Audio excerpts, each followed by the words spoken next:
राजमहल की सुनसान गलियों में रात के अंधेरे में एक साया चलता था। हर रात एक नया शिकार, हर सुबह एक नई लाश। कोई नहीं जानता था कि महल के भीतर क्या हो रहा था, लेकिन जो एक बार रानी वसुधा के कक्ष में जाता वह कभी वापस नहीं आता। राजा के बिना रानी अकेली थी, लेकिन उसकी तन्हाई साधारण नहीं थी। वह हवस की आग में जल रही थी। उसका प्यार घातक था, उसका स्पर्श आखिरी होता था। इसीलिए कहानी को अंत तक पूरा देखिए। और हाँ, अगर आप इस चैनल पर नए हैं तो चैनल को भी सब्सक्राइब करें। तो चलिए शुरू करते हैं। राजस्थान के एक छोटे से रियासत में एक रानी थी, रानी वसुधा। उसकी सुंदरता की चर्चा पूरे राज्य में थी, लेकिन उसके बारे में एक और बात कही जाती थी। वह प्रेम और वासना की भूखी थी। राजा युद्ध में व्यस्त रहता और महल में रानी की इच्छाएं बढ़ती जाती। उसका दिल, उसकी आत्मा और उसका शरीर हमेशा प्यार की आग में जलता रहता था। लेकिन कोई नहीं जानता था कि उसकी यह हवस एक दिन विनाश का कारण बनेगी। रानी वसुधा दिन में अपने कर्तव्यों का पालन करती, लेकिन रात होते ही उसकी दुनिया बदल जाती। वह नौकरों को आदेश देती कि नए नए योद्धाओं, सेवकों और दासों को उसके कक्ष में लाया जाए। हर रात महल के गुप्त द्वार से कोई न कोई युवा अंदर प्रवेश करता और सुबह गायब हो जाता। कोई नहीं जानता था कि जो एक बार रानी की हवस का शिकार बनता वह फिर कभी नहीं दिखता। राजा, जो अक्सर पड़ोसी राज्यों से युद्ध में लगा रहता, अपनी पत्नी के व्यवहार से अनजान था।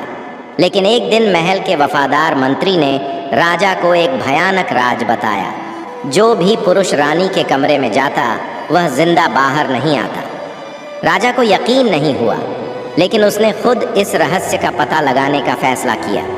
उसने अपने सबसे वफादार योद्धा अर्जुन को आदेश दिया कि वह रानी के कक्ष में रात बिताए और पूरी हकीकत का पता लगाए।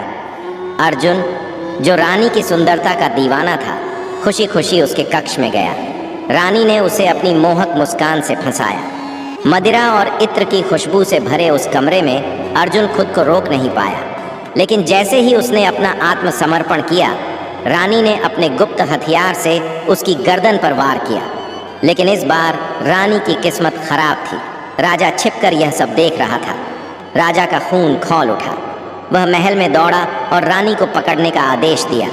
लेकिन रानी, जो खुद को सर्वशक्तिशाली समझती थी, हंसने लगी। राजा, तुम युद्ध लड़ सकते हो, लेकिन मेरी इच्छाओं को कभी जीत नहीं सकते।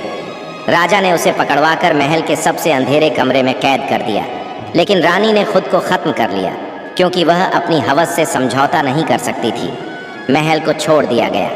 कहते हैं कि रात के अंधेरे में अब भी वहाँ से रानी की सिसकियों और उसके शिकारों की चीखों की आवाज़ें आती हैं। कोई उस महल में नहीं जाता, क्योंकि जो भी गया वह वापस नहीं आया। क्या आप हिम्मत करेंगे उस महल में जाने की? तो दोस्तों, अगर आपको ये कहानी दिलचस्प लगी हो तो वीडियो को लाइक करें, कमेंट में अपनी राय दें और चैनल को भी सब्सक्राइब करें। और ऐसे